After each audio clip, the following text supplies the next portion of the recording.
Hello. कैसे हैं आप लोग? हैप्पी होली। सभी को होली की हार्दिक शुभकामनाएं। आशा करते हैं आप लोग स्वस्थ होंगे, खुश होंगे, मस्त होंगे और हंसी खुशी खेल रहे होंगे। ठीक है। तो होली आज आपकी थी। ठीक है। और होली को सभी को शुभकामनाएं भी हमारी तरफ से। आज मैं कुछ चीज़ लेके आया हूँ। ठीक है। वैदिक काल के बारे में। तो वैदिक काल के बारे में कुछ चीज़ें मैं देने जा रहा हूँ। ठीक है। आइए इसके बारे में जानते हैं। वैदिक काल। ठीक है। क्या है? वैदिक काल है। तो वैदिक काल। वैदिक काल मतलब क्या हो गया? वेद। ठीक है। वेद से क्या बना है? ठीक है। वैदिक काल बना है तो वैदिक काल को कितने भागों में तोड़ा गया है? वैदिक काल को कितने भागों में विभाजित किया गया? दो भागों में किया गया है। ठीक है। पहला क्या हो गया? ऋग वैदिक काल। ठीक है। दूसरा क्या हो गया? उत्तर वैदिक काल हो गया। ऋग वैदिक काल का समय क्या है? 1500 से 1000 ईसा पूर्व। 1500 से 1000 ईसा पूर्व। और उत्तर वैदिक का काल क्या है? 1000 से 600 ईसा पूर्व है। ठीक है। तो ईसापुर का मतलब कोई बताएगा? ईसापुर का मतलब होता है कि ईसा मसीह के जन्म के पहले जितनी भी घटनाएं हुई हैं, जितने भी युद्ध लिखे गए, युद्ध हुए हो, ठीक है, या कोई भी ऐसी इतिहास लिखा गया हो, ठीक है, वो ईसा पूर्व में आता है। ठीक है। और ईसा मसीह के जन्म के बाद जितनी भी घटनाएं हो रही हैं या है, ठीक, या हुई हैं, वो क्या हो जाएगा? ईसवी हो जाएगा। ठीक है। ईसवी हो जाएगा। ठीक है। ईसा पूर्व क्या बोलते हैं? बीसी बोलते हैं। ठीक है। और ईसवी को क्या बोलते हैं? एडी बोलते हैं। एडी बीसी का मतलब होता है बिफोर बिफोर ऑफ क्राइस्ट। ठीक है। बीसी का मतलब क्या होता है? Before of Christ. और एडी का मतलब क्या होता है कि एनो डोमिनी। ठीक है। आइए आते हैं वेद के बारे में, क्योंकि हम लोग वैदिक काल पढ़ रहे हैं, तो हम लोग वेद नहीं जानेंगे तो क्या जानेंगे? ठीक है। वेद के बारे में जानते हैं। वेद का मतलब क्या होता है? कोई बताएगा? वेद का मतलब होता है ज्ञान। वेद का मतलब क्या होता है? ज्ञान होता है। वेद कितने प्रकार के हैं? वेद कितने प्रकार के हैं? तो वेद जो है आपके वो चार प्रकार के हैं। कितने प्रकार के हैं? चार प्रकार के हैं। चारों में कौन कौन से हो जाएंगे ये देख लेते हैं। ठीक है। ऋग्वेद, यजुर्वेद, सामवेद, अथर्ववेद। ठीक है। ये चार वेद आपके हैं। ठीक है। नेक्स्ट है, जो वेद है उनका अन्य नाम क्या है? वेद का अन्य नाम क्या होता है? तो वेद का अन्य नाम क्या होता है? श्रुति। श्रुति मतलब क्या होता है? सुनना। जो पहले ऋषि मुनि होते थे वो क्या करते थे? पहले लिखने की सुविधाएं नहीं थी, तो वो बोलते थे। और जो उनके शिष्य होते थे वो उसको अपने माइंड में, अपने मस्तिष्क में, ठीक है, उसको सेव कर लेते थे। और वो और जाके कुटिया में जाके उसको लिखते थे जाके। ठीक है। तो वेद मतलब क्या होता है? श्रुति होता है। ठीक है। श्रुति होता है। ठीक है। और दूसरा नाम क्या हो गया? संहिता होता है। क्या हो गया? संहिता होता है। ठीक है। तो वेद का नाम कितना हो गया? श्रुति और संहिता। श्रुति मतलब सुनना। ठीक है। सुन के जो लिखा गया है उसी को क्या कहते हैं? वेद कहते हैं। वेद मतलब क्या होता है? ज्ञान होता है। अच्छा, पूछता है कि वेद जो है, तो वेदों को किसने संकलन करता है? ठीक है। वेद का संकलन करता कौन है? ठीक है। वेदों किसने संकलित किया? ठीक है।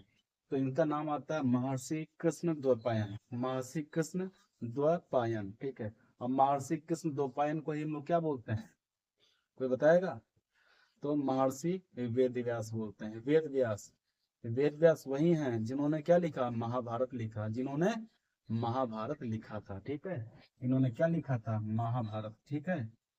महाभारत लिखा था इन्होंने। यही वेद व्यास हैं। इन्हीं का नाम क्या था? महर्षि कृष्ण द्वैपायन। ठीक है। तो आप लोग समझ में आ गया आपको सबको? तो वेद का अर्थ क्या होता है? ज्ञान होता है। ठीक है। अन्य नाम क्या होता है? श्रुति मतलब सुनना। संहिता होता है। ठीक है। संख्या कितनी है? चार है। और संकलन करता कौन है? महर्षि कृष्ण द्वैपायन है। वैदिक काल को कितने भागों में तोड़ा गया है? दो भागों में। ऋग वैदिक काल 1500 से 1000 ईसा पूर्व। उत्तर वैदिक काल 1000 से 600 ईसा पूर्व। ठीक है। ऋग वैदिक काल में क्या लिखा गया? ऋग वैदिक काल में क्या लिखा गया? ऋग्वेद लिखा गया। ठीक। याद रखिएगा। उत्तर वैदिक काल में कितने वेद लिखे गए? तीन लिखे गए। कितने लिखे गए? तीन लिखे गए। यजुर्वेद, सामवेद और अथर्ववेद। ठीक है। और ऋग्वेदिक काल में कौन सा लिखा गया? ऋग्वेदिक का लिखा गया। तो क्वेश्चन पूछ सकता है कि अ, सामवेद किस काल में लिखा गया? सामवेद किस काल में लिखा गया? तो आंसर आप लोग क्या देंगे? उत्तर वैदिक काल में लिखा गया। उत्तर वैदिक का टाइम पीरियड क्या है? 1000 से 600 ईसा पूर्व, ठीक है। ऋग वैदिक का टाइम पीरियड क्या है? 1500 से 1000 ईसा पूर्व, ठीक है। 3 वेद इसमें लिखे गए और 1 वेद इसमें लिखे गए। आइए कुछ और जानकारी हम लोग जानते हैं, ठीक है। ऋग्वेद क्या है? ऋग्वेद को क्या कहते हैं? सबसे प्राचीन वेद कहते हैं। क्या कहते हैं? सबसे प्राचीन वेद कहते हैं। और अथर्ववेद क्या है? सबसे नवीन वेद है। क्या है? नवीन वेद है, ठीक है। इतना चीज जान गए हम लोग, ठीक है। ये क्या है? संगीत का वेद है, ठीक है। और ये क्या है? इसमें संगीत के बारे में बताया गया है। और ये क्या है? गद्य प्लस पद्य, दोनों में इसका वर्णन किया गया है यजुर्वेद का। तो कितने वेद आपके हो गए? 4 हो गए, ठीक है। आइए जानते हैं उत्तर वैदिक काल के बारे में। उत्तर वैदिक काल में कौन सी चीजें हुई थी, ठीक है। तो उत्तर वैदिक काल में एक चीज मैं आपको बता देता हूँ, गोत्र के बारे में। कोई बताएगा गोत्र क्या होता है? कोई बताने वाला है गोत्र क्या होता है? गोत्र का अर्थ क्या होता है? कोई बताएगा? गोत्र का अर्थ क्या होता है? देखो बेटा लोग, गोत्र का जो अर्थ होता है वो होता है कुल, कुल या वंश। कुल या वंश होता है। गोत्र का मतलब क्या होता है? कुल या वंश होता है, ठीक है। गोत्र मतलब क्या होता है? जो शादी विवाह में यूज किया जाता है, ठीक है। या लोग पूछते हैं भैया आप किस गोत्र के हैं, तो आप लोग अपना गोत्र बताते होंगे कि हम इस गोत्र के हैं, ठीक है, ये मेरा गोत्र है। तो गोत्र के एग्जाम्पल जैसे आपसे दिया जाए, गोत्र के एग्जाम्पल क्या हो जाएंगे? तो एग्जाम्पल मैं बाद में दूंगा। पहले जानते हैं जो गोत्र है, गोत्र शब्द है, ठीक है, या गोत्र का उल्लेख सबसे पहले कहाँ पे किया गया? तो गोत्र का जो उल्लेख है सबसे पहले कहाँ किया गया था? तो वो ऋग्वेद में किया गया। किसमें किया गया? ऋग्वेद में किया गया, ठीक है। अगर वीडियो धुंधला आ रहा होगा तो मेरा लेक्चर आप लोग सुनिएगा, ठीक है। आप लोग कमेंट नहीं डालते हैं, कमेंट डाल दिया करिए, ठीक है, तो मैं उसको समझूंगा, ठीक है, क्या दिक्कत है क्या नहीं, ठीक है। तो गोत्र का सबसे पहले उल्लेख कहाँ किया गया? ऋग्वेद में किया गया, ठीक है, ये समझ में आ गया। अच्छा, गोत्र प्रथा पूछते हैं क्या मतलब होता है? गोत्र प्रथा, जो गोत्र है आपका, ये गोत्र प्रथा, इसको किस काल में शुरू किया गया, ठीक है। गोत्र प्रथा का उल्लेख किस काल में मिलता है? जो गोत्र जो प्रथा होती है, ठीक है, जो सदियों चली आ रही है, ऋषि मुनियों के काल से चली आ रही है, तो गोत्र प्रथा का उल्लेख किस काल में मिलता है, ठीक है। तो ये मिलता है आपका उत्तर वैदिक काल, उत्तर वैदिक काल, ठीक है। गोत्र, गोत्र बहुत जरूरी है हिंदू धर्म में। हिंदू धर्म में अगर जो आपका जन्म हुआ है तो आप गोत्र नहीं जानते तो कुछ नहीं जानते हैं। हिंदू धर्म में यह भी है कि अगर जो हिंदू धर्म में आप हैं, ठीक है, तो एक गोत्र में शादी विवाह नहीं होते हैं। अगर जो कोई एक व्यक्ति है, ठीक है, और उसका एक गोत्र है कोई, ठीक है, तो दूसरी लड़की की शादी एक गोत्र में नहीं होती है। और ऐसा होता है तो ऐसा विवाह करना वर्जित माना जाता है। ऐसा विवाह करना वर्जित माना जाता है कि एक गोत्र में दो दो शादी मतलब शादियां नहीं होती हैं, ठीक है ना। तो अलग अलग गोत्र के रहेंगे तो आपकी शादी हो जाएगी, लेकिन एक गोत्र में शादी नहीं होती है। या फिर कुछ और भी इसमें संशोधन होते हैं, उसमें और भी कंडीशन आती हैं, ठीक है, तो वो हम लोग जानते हैं। ये हो गया। आप जानते हैं कि जो गोत्र होते हैं उसको उदाहरण क्या है? देखिए, ठीक है, जगह तो नहीं पर चीज में आता है, ठीक है। आइए इसको उदाहरण में आपको लेक्चर द्वारा दे रहा हूँ, ठीक है। लेक्चर द्वारा आप सुन लीजिए, ठीक। गोत्र का उदाहरण क्या हो गया? भारद्वाज गोत्र हो गया, सांडिल हो गया, गौतम हो गया, ठीक है। ये सब चीजें हो गए गोत्र, ठीक है। तो ये सब जितने गोत्र हैं सब ये किस में आ जाएंगे आपके? तो विश्वामित्र गोत्र हो गया, ठीक है, बहुत सारे, सांडिल हो गया मैंने बता दिया, गौतम हो गया, भारद्वाज हो गया। ये जो मुख्य मुख्य गोत्र हैं आपके, ठीक है, वैश्य हो गया, ठीक है, ये सब गोत्र हैं, ठीक है। ये सब गोत्र आप क्या आते हैं, ठीक है, ये उदाहरण है आपके, ठीक है। आप किस गोत्र में आते हैं वो आप जानते होंगे, ठीक है। तो गोत्र आपने जान लिया गोत्र के बारे में। अच्छा, गोत्र जो होता है ये पितृ पक्ष की तरफ से माना जाता है और ये वंशानुगत होता है। क्या होता है? गोत्र क्या होता है? वंशानुगत होता है। ये नहीं कि पहले पिताजी थे उसके बाद से पिताजी खत्म हो मतलब समाप्त हो गए, उनकी मृत्यु हो गई तो कोई दूसरा गोत्र लग गया, ऐसा नहीं। ये वंशानुगत होता है, ठीक है। पिता के बाद उनका लड़का होता है, ठीक है, पुत्र होता है, पुत्र के बाद इस मतलब सदियों चलता जाता है। कुल मतलब क्या हो गया ना, पूरा खानदान से चलता जाएगा गोत्र आपका ही। तो ये वंशानुगत होता है, ठीक है, गोत्र।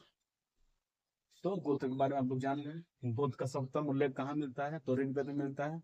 और गोत्र प्रथा को किस काल में उसका उल्लेख किया गया है? तो ऋग्वैदिक काल में किया गया है, ठीक है। उत्तर वैदिक काल में, सॉरी, ठीक है, उत्तर वैदिक काल में गोद प्रथा का उल्लेख किया गया है, ये याद रखिएगा आप लोग, ठीक है। तो इतनी चीजें आप लोग जान गए। कुछ नई चीजें आपको मिली या नहीं मिली बताइए। कुछ नई चीजें मिल गई। जैसे हमारे वेद हो गए, तो वेद कितने हो गए? 4 वेद हो गए। सबसे प्राचीन वेद कौन सा हो गया? ऋग्वेद हो गया। और ऋग्वेद को कब लिखा गया? ठीक है, तो ऋग्वेदिक काल में लिखा गया, पहला वेद। उसके बाद से 3 वेद, जो 3 वेद जो थे उनको कब लिखा गया? तो उत्तर वैदिक काल में लिखा गया। उत्तर वैदिक काल का टाइम पीरियड क्या है? 1000 से 600 ईसा पूर्व हो गया। 4 वेद कौन कौन से हो गए? ऋग्वेद हो गया सबसे प्राचीन, यजुर्वेद हो गया, ठीक है, गद्य पद्य है, सामवेद हो गया संगीत, और अथर्ववेद क्या हो गया?